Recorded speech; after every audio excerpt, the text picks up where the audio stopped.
AKBP Arif Rahman Arifin membenarkan dirinya memang meminta penyidik Polres Jakarta Selatan untuk membuat satu folder khusus file pelecehan Putri Chandrawati. Namun Arif juga mengakui dirinya sebenarnya tidak pernah tahu ada tidaknya pelecehan ke istri Verdi Sambo.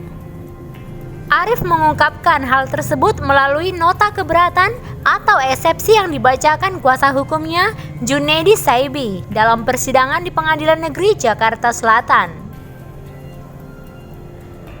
Junaidi menyebut kliennya datang ke Polres Jakarta Selatan karena mendapat perintah dari Brigjen Hendra Kurniawan. Menurut Junaidi, dakwaan jaksa menunjukkan seolah-olah kliennya bertindak karena mengetahui peristiwa pelecehan itu hanya mengada-ada. Junaidi menilai surat dakwaan jaksa hanya berisi asumsi.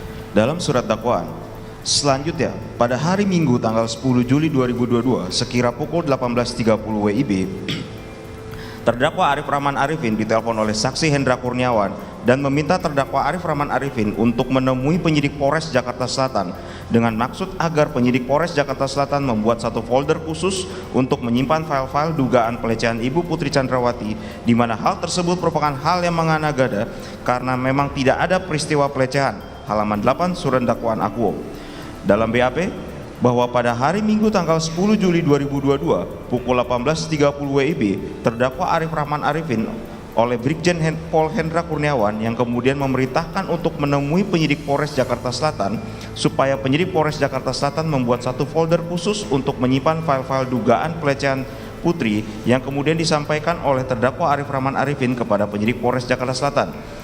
Sebagaimana jawaban BAP terdakwa Arif Rahman Arifin tertanggal 29 Agustus 2022 butir 11. Perbedaannya, uraian dalam surat dakwaan Akuo tidak didasarkan BAP dan bahan hukum dalam proses penyidikan, karena pada faktanya berdasarkan BAP diketahui bahwa terdakwa hanya mendapat perintah dari saksi Brigjen Pol Hendra Kurniawan untuk menemui penyidik Polres Jakarta Selatan untuk membuat satu folder khusus untuk menyimpan file-file pelecehan Ibu Putri Chandrawati, tanpa ada fakta yang menunjukkan bahwa terdakwa mengetahui perihal ada atau tidaknya peristiwa pelecehan.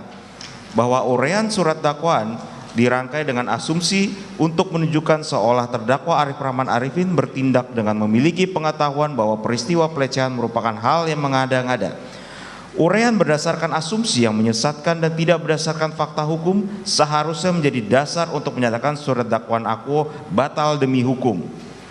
Bahwa selain ketidaksesuaian antara muatan dalam surat dakwaan Akuo dan BAP, terdapat pula inkonsistensi dalam penyebutan dan atau penjabaran alat bukti sebagaimana dapat kami uraikan sebagai berikut. Halaman 5 dan 6 surat dakwaan Akuo. Setelah itu, saksi Agus Nurpatria Adipurnama menyatakan bahwa DVR CCTV tersebut ada di pos security dan saksi Irfan Widianto dan mengarahkan mengecek keberadaan DVR tersebut. Selain itu, saksi Irfan Widianto juga diminta mengambil DVR CCTV tersebut dan mengganti dengan DVR yang baru. Halaman 10 surat dakwaan Akuo. Kemudian saksi Cuk Putranto bersama terdakwa Arif Rahman Arifin, saksi Baikuni Wibowo, dan saksi Ridwan Reki Nelson Soplangit secara bersama-sama menonton rekaman CCTV hasil kopian atau unduhan oleh saksi Baikuni Wibowo dan diputar dengan menggunakan laptop milik saksi Baikuni Wibowo. Halaman 11 surat dakwaan Akuo. Mengingat perbuatan tersebut adalah bertentangan dengan hukum yang semestinya terdakwa Arif Rahman Arifin mengamankan CCTV tersebut dan bukan menghapus isinya, merusak atau menghancurkannya. Bahwa telah terang dan jelas jaksa penuntut umum telah tidak konsisten dalam menyebutkan objek dalam surat dakwaan Akuo, di mana setidak-tidaknya terdapat 3 penamaan objek yang berbeda, yaitu DVR CCTV, dan rekaman CCTV hasil kopian atau unduhan. Lebih lanjut, dalam surat dakwaan Akuo juga tidak dijelaskan detail objek yang terkait dengan perbuatan sebagaimana didakwakan dalam terdakwa Arif Rahman Arifin. Mohon perhatian Majelis Hakim Pengadilan Negeri Jakarta Selatan yang mengadili perkara Akuo. Dengan demikian, saudara penuntut umum telah tidak jelas dalam menguraikan fakta perbuatan terdakwa Arif Rahman Arifin dalam surat dakwaan Akuo, sehingga kami mohon kepada Majelis Hakim untuk menyatakan surat dakwaan Akuo batal demi hukum. C. Surat dakwaan tidak lengkap. bahwa sebagaimana termaktub dalam dakwaan pertama primer dan subsidiar serta dakwaan kedua primer dan subsidiar, diketahui bahwa terdakwa Arif Rahman Arifin didakwa sebagai pelaku yang telah melakukan, menyuruh melakukan, dan turut serta melakukan perbuatan dengan sengaja dan tanpa hak atau melawan hukum melakukan tindakan apapun yang berakibat terganggunya sistem elektronik dan atau mengakibatkan sistem elektronik menjadi tidak bekerja sebagaimana mestinya, sebagaimana dimaksud dalam pasal 49 junto pasal 33 Undang-Undang ITE junto pasal 55 ayat 1 ke 1 KUHP, serta sebagai pelaku yang telah melakukan, menyuruh melakukan, dan turut serta melakukan perbuatan dengan sengaja dan tanpa hak melawan hukum dengan cara apapun mengubah, menambah, mengurangi, melakukan transmisi, merusak, menghilangkan, memindahkan, menyembunyikan suatu informasi elektronik dan atau dokumen elektronik milik orang lain sebagaimana dimaksud dalam pasal 48 ayat 1 junto pasal 32 Undang-Undang ITE junto pasal 55 ayat 1 ke 1 KUHP berkaitan dengan salinan atau kopi rekaman CCTV yang terletak di pos keamanan Komplek Perumahan Polri Duren 3, Kecamatan Pancoran, Jakarta Selatan. Berdasarkan segenap uraian di atas, surat dakwaan akuo dapat dinyatakan batal demi hukum karena saudara penuntut umum tidak lengkap dalam menguraikan bahwa file rekaman CCTV yang berada dalam flash disk dan laptop milik saksi Baikuni Wibowo yang diperintahkan untuk dihapus oleh saksi Ferdi Sambo adalah hasil kopi atau unduhan. Sedangkan rekaman asli berada dalam DVR CCTV yang telah diserahkan oleh saksi Baikuni Wibowo kepada penyidik Polres Jakarta Selatan melalui saksi Irfan Widianto dan atau pihak yang disuruh saksi Irfan Widianto segera setelah isi rekaman tersebut dikopi atau diunduh dari DVR. Bahwa selain hal di atas, baik penyidik maupun saudara penuntut umum sama sekali tidak pernah menguraikan adanya kesamaan antara salinan kopi rekaman CCTV dengan rekaman asli yang berada dalam DVR CCTV yang seharusnya dituangkan dalam berita acara forensik dan terlampir dalam berkas perkara akuo yang berakibat bukti salinan kopi rekaman tersebut tidak dapat dijamin otentisitas dan keutuhan karena tidak pernah dicocokkan dengan rekaman asli dalam DVR CCTV. Adapun dasar hukum dari argumentasi di atas adalah pasal 6 Undang-Undang ITE yang dinyatakan sebagai berikut.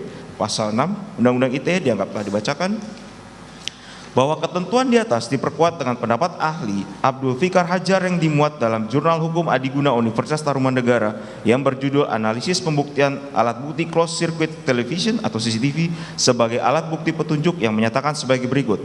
Yang menjadi kesulitan hakim dalam menggunakan CCTV tersebut sebagai alat bukti adalah terletak pada otentisitasnya karena CCTV tersebut dapat dimanipulasi.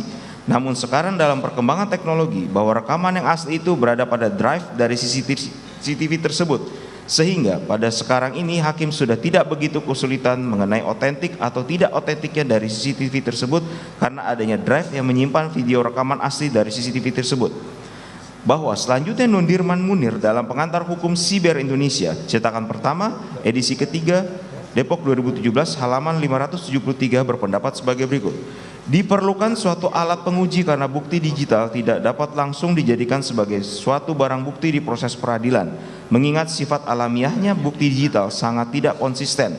Oleh karena itu diperlukan sebuah standar data digital yang dapat dijadikan sebagai barang bukti dan metode standar dalam pemrosesan barang bukti sebagai bukti digital dapat dijamin keasliannya dan dapat dipertanggungjawabkan.